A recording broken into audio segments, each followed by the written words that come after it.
All right, what's up, Dragon Brew? Today we're going to do some hard lessons in Aggro U, and we're going to talk about some ways to make your decks better. And honestly, if we just put it bluntly, we're going to talk about why your decks just feel like they suck. I mean, honestly, maybe your decks do suck, but hopefully after this, they're going to be a little bit better. I'm going to give you some things to think about.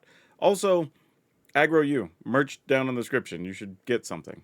Oh, also, before I get in a little bit further into this, I also want to say that these videos don't tend to get a lot of attention. While people do ask for strategy videos all the time, y'all don't actually watch them, and that's why a lot of creators don't make these.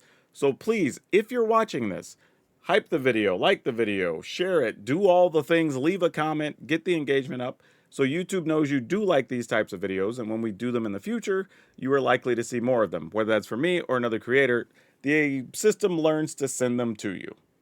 But okay, let's talk about some deck building errors. Let's start with why the decks feel that way. And honestly, the biggest issue is too often you're trying to make your decks do too much. And what I mean by that is people are trying to answer everything when they don't necessarily need to. Like, I've seen decks that if you already have a good matchup against something, why are you putting cards in to worry about it? Like, yeah, sure, mono red, you're going to run into it a couple of times a night if you're playing on the ladder, but if you're already good against mono red, then fine, you lose the occasional game to it because of RNG situations. But why are we wasting slots on that? You don't need to. Part of it is you have to identify what decks are a problem or cards are a problem and then work toward that. And even when you do have an answer, like let's say, for example, Authority of the Consoles, right? This card is obviously good against the aggro decks. It slows down the haste creatures. You get to gain a little bit of life. It's great. But if I'm playing a deck that has to do with Discover, why would I want to be playing Authority of the Consoles? Like, the whole point is you want to discover to get to your more powerful cards, right? So if you fill the deck with stuff like Authority of the Consoles, well, now you're going to have more bad draws. And then you're going to be feeling like, I don't understand why every time I discover, I just don't get the cards I need. Or I just keep missing for whatever reason. It's because you filled it with stuff like this. Conversely, if you wanted to deal with creatures, in these types of Discover decks, then you would play stuff more like Ride Down. I believe that's the card that, like, you get a reduced cost to kill a tapped creature. Well, then that's way better than just trying to flip into something like an Authority of the Consoles. Usually because this cost of the Ride Down is going to be more expensive, and you're just not going to hit it, and you'll get a card you actually want. And don't get me wrong, that's kind of more of a rudimentary example, but let's also look at some examples from my own videos that some of the cards people try to suggest for things are kind of low impact for what they want to put into the decks. And just before we get into these comments, I covered up all of the proper information for people, so we're protecting the innocent here. But this one here says, I definitely love changelings, but I wish there were better options, which I agree I talked about in this same video. This video is the one that was about playing the changelings so you can get cheaper slivers, and then we killed them with the big spider over the top. But then it says, do you think that adaptive Tomaton would have a place in here? He'd make a really good sliver. Well, here's the problem when you're deck building. Like, the focus from this viewer was that, oh, well, I will play something like the adaptive automaton because I can call sliver, which kind of works, right? And you would make your other creatures bigger, which isn't terrible.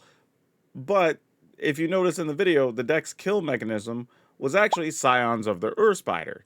So making your adaptive automaton a sliver actually doesn't allow you to work in the spider, which is the better thing. And then this actually brings up another point. What do you remove? Right? One of the most popular things that happens in these YouTube videos, mine or others, is people go, oh, I should play this card and I should put this in. But then we have this whole conversation about, okay, great. If the deck works, what are you removing? Because you can't just add infinitely. You have to replace something. And this would be kind of the same issue in this case. Oh, here's another popular deck building mistake that happens. This comment says, add Squall, remove Basri. Now, this is from a deck that was the 5-color humans list, I believe it was. And honestly, that deck was pretty sweet, and it won a lot of games, and it was already good. So I wouldn't be making a whole lot of changes. Because again, if it ain't broke, don't fix it, right? You got to tinker with stuff a little bit too much. Don't let, if I could say anything, there's a phrase. Don't let perfect be the enemy of good. Right? If you're already solid and you're already winning 55, 60% of your matches, Great. Why are you tinkering with it? You're already above rate. Just let it be what it is. In this case, though, Squall, assuming it's the 4 mana one they wanted to play, you're replacing a 1 mana card with a 4 mana card in a deck that really doesn't want to spend more than 3 mana on a creature. So fundamentally, this card doesn't even fit what the deck's trying to do.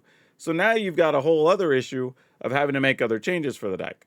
Also, Squall kind of wants you to attack with one thing, and the deck wants to be attacking with lots of little things. So while Squall is an interesting card, and you may even be a fan of the card, and that happens, we all have pet cards, you do have to decide when it's really worth going in on that card and making it work or not. Believe me, I think I've made 22 versions of decks with Slime Against Humanity, and they all suck. I mean, it just is what it is. At some point, you gotta just give up. Now, this one was interesting. It says, surprised not to see 1 to 2 Ironcrag in an Ugin ramp deck. And this was from the mono black Ugin deck that we played. And in theory, this kind of makes sense that you would want to play Ironcrag, but you have a better option now. You can actually just play the Soul Stone, right? And in doing so, you now get something that gives you mana to cast other things that actually have black mana, while also late game giving you a way to get things back out of the graveyard. So the card is just better. Now, maybe you could play that with the other things, but again, the deck was mostly functioning, and you'd have to ask what would you take out to just play an Ironcrag that's just a thing that makes 1 mana, when you already have another thing that costs 2 that makes 1 mana. The only benefit to Ironcrag, which I get why this person recommended it, was that it works better with Ugin, right? Giving you another colorless spell that you can exile stuff with, which is great. But when you look at the context of the deck, you do need actual black mana, and you would like something to do late game if you don't draw an Ugin. So this is a case where, while a card does work, there's just a better option. Now, in this case, I would say consider Ironcrag if you needed a budget option, because you just might not have any mythics to spend on the Soul Stone or whatever. Great. But if you do have them, you might as well take the better option. Now, this comment is an example of just because you can doesn't mean you should. And this just says simply, no room for Doc Arlock? Question mark. Well, this goes into our, I guess you would call it Uharis or Spider-Man 2099 Hyper Aggro deck. It was a teamer deck that literally could do, I don't know, we were doing like 15 or 20 damage on like turn 3 or whatever, turn 2, I don't remember. Insane games though. And this is another one where the deck already works. Like, why are we trying to shove a Doc Arlock in here? Like, sure, it could make some things cost less, but we'd already have to find a way to exile them or plot them.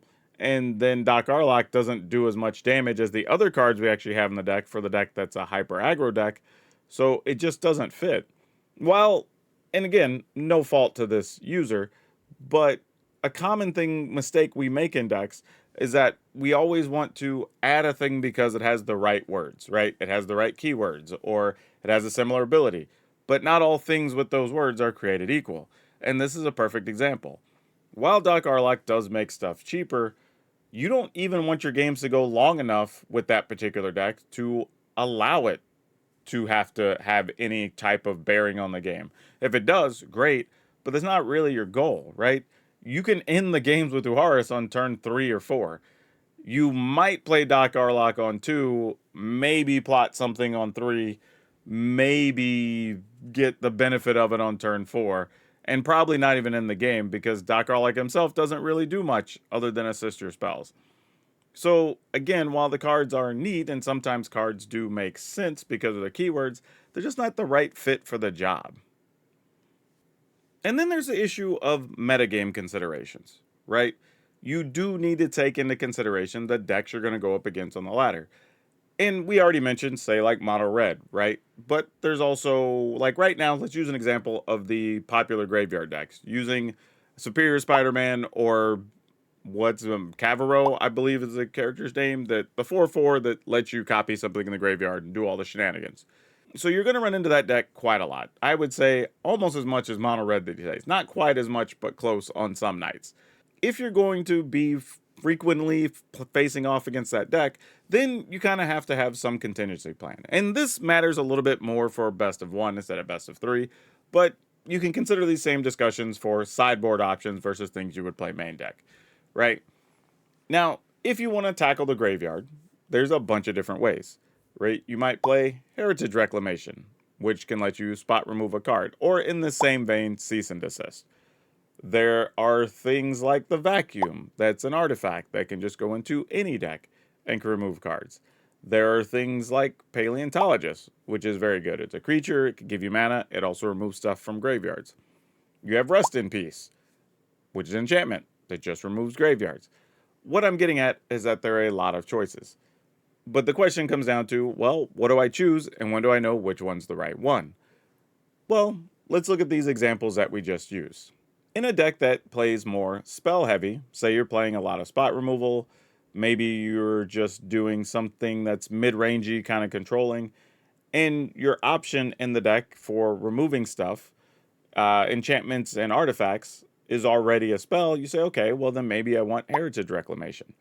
I get the option of still solving the other problems my deck needs to solve, but then it also lets me remove stuff from the graveyard. Okay, not bad. Maybe I'm playing something that cares about having artifacts in play, like the aforementioned Ugin from one of the previous decks. Then if that's the case, well then cool, having artifacts to get rid of graveyards makes a lot of sense. Not only does it remove cards, but we also get another bit of added value from the Ugin, and we're already wanting to play long games, so there's a chance we get to use the activated portion of it to also get some creature tokens and finish our opponent off. But let's say also you have the situation with the Paleontologist, right? Well, the Paleontologist might go in a deck that wants multicolor mana, but happens to be playing green. So this helps you cast your other spells, but also gives you something to do it against the graveyard. Or maybe you're just playing only green. But if you are, well then that also brings up another possible option if you have Keen-Eyed Curator.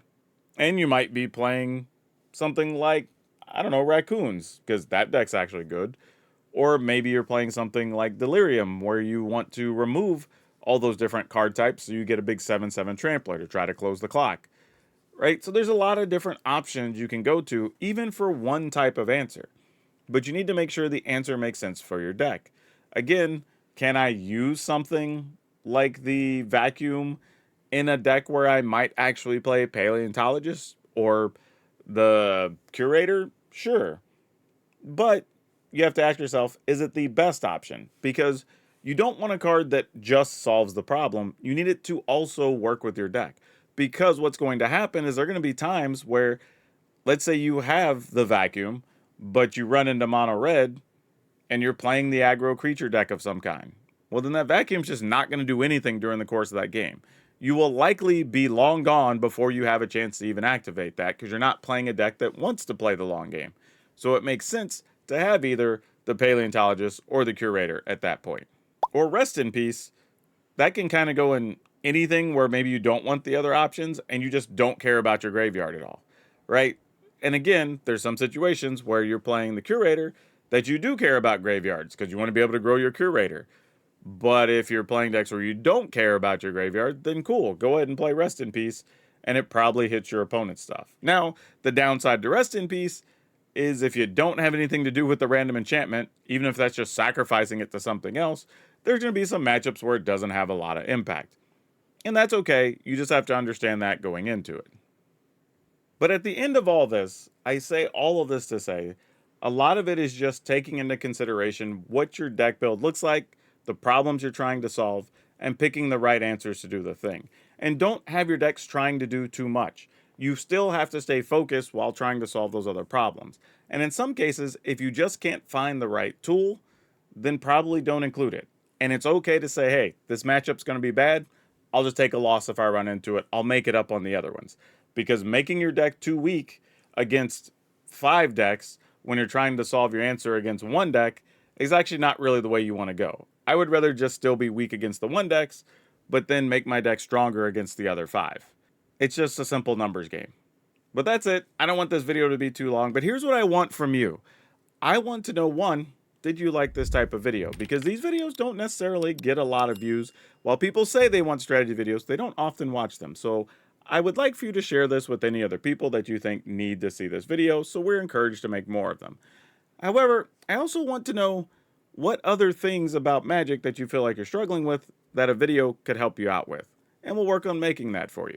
But as always, click all the things that make the dings, And that's all I have for you for now. We'll see you next time.